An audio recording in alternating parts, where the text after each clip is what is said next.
বন্ধুরা, তোমাদেরকে অনেক দিন ব্রড ভিডিও দেওয়া হয়নি।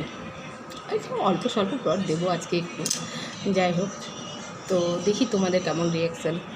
যাই হোক, তোমাদের কাছকে আমি একটা হাসির শায়রি শোনাবো। একটা ছিল শিক্ষক আর একটা ছাত্র। তো একদিন ছাত্র শিক্ষককে বলছে, স্যার 20টা টাকা দেবেন, কফি খাবো। তখন শিক্ষক বলছে, একটা কফি তো 10 টাকা। তখন ছাত্র আবার শিক্ষককে বলছে, না স্যার, লাভারও খাবে। তখন শিক্ষক বলছেন, ভিখারি হয়ে লাভার বানিয়েছো? তখন আবার ছাত্র বলছে, না স্যার, লাভার আমাকে ভিখারি বানিয়েছে। এই হলো আজকের পরিস্থিতি। যাই হোক, শায়রি হলেও গল্পটাতে কিছু আছে, মানতে হবে।